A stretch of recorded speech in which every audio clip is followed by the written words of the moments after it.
Hi, we're out on the range today, so please bear with gunfire you hear in the background. Now, recently I saw a news article about someone who was the victim of a drive-by shooting, and according to this news article, he was saved when his cellular phone stopped the bullet. Now, this article did not report what kind of projectile it was, or what caliber the gun was, or the distance at which he was shot, or what kind of phone it was, or where the phone was on his person. And that's just as well. In my experience, news articles tend to have those details wrong. But it made me wonder, if you were shot, could a cellular phone stop the bullet and save you? Let's see if we can put that to the test.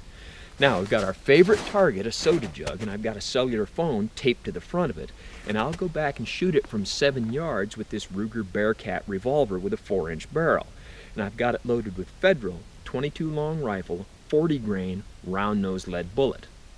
Let's see what happens.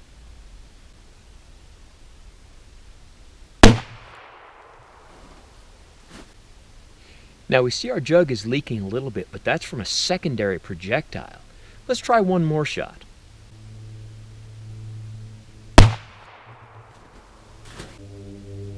Now my first shot hit a little off center and it splintered the casing of the phone, and that splintered casing just barely cut a soda jug.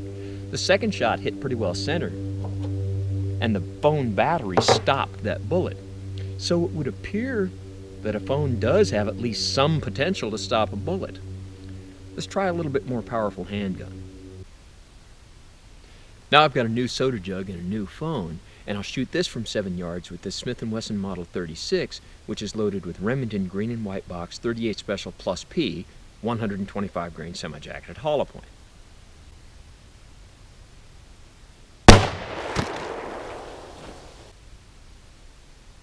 Now in this case, the bullet went in the front of the phone, and that phone battery certainly did stop the bullet, but there was enough concussion that it broke a hole in our jug anyway. So you would have been wounded, but that phone certainly did stop the bullet. Now let's try Remington Golden Saber 9x19 Plus P, 124 grain jacketed hollow point.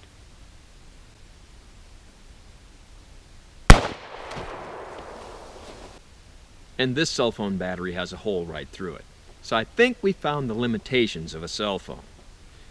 But let's try something else. Now let's see how this tablet stands up to our 9mm Plus P ammo.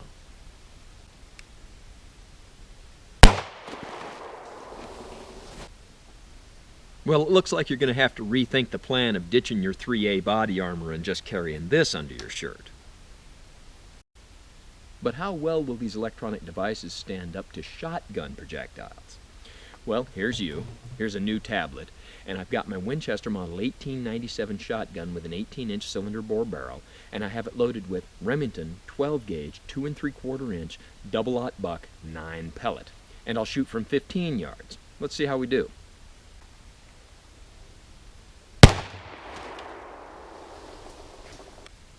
Well, of our 9 pellets, 8 of them hit the tablet, and all 8 went through. Let's try something else. Well, here's a larger version of you. We've got a new phone up here. And let's see how this phone fares against birdshot. I'm loaded with Remington 12-gauge 2 3/4 inch 1 1/4 ounce of number 6 lead birdshot. And again, I'll shoot from 15 yards.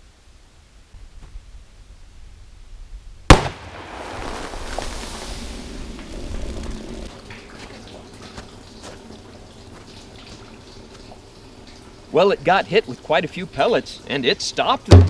So I'd say just put your cell phone in your pocket and you're ready to go hunting with Dick Cheney. So what did we learn from all of that? Probably not a lot, but we see that cellular phones under some conditions have some potential to stop projectiles. The phone stopped the 22. I was really impressed that it could stop the 38 Special Plus P out of that snub-nose revolver. Of course, a cellular phone couldn't stop the 9mm Plus P out of a full-length pistol barrel. And as far as buckshot, yeah, I pretty much knew that wasn't going to happen. And although the phone could stop birdshot pellets, the relevance of that is highly questionable. Speaking of questions, right about now someone asks, why do I have this pile of electronics to shoot at? Well, the tablets were a very generous donation from 2 Guys Computers in Walla Walla, Washington. And as far as the phones, seems that a couple of colleagues of mine and I have had the need to change cellular phones and change phone numbers several times in the recent past, so I find myself with a pile of useless cell phones. And to that I can only say two things. One, don't try this at home, I'm what you call a professional. And two, Wilberforce, get a life!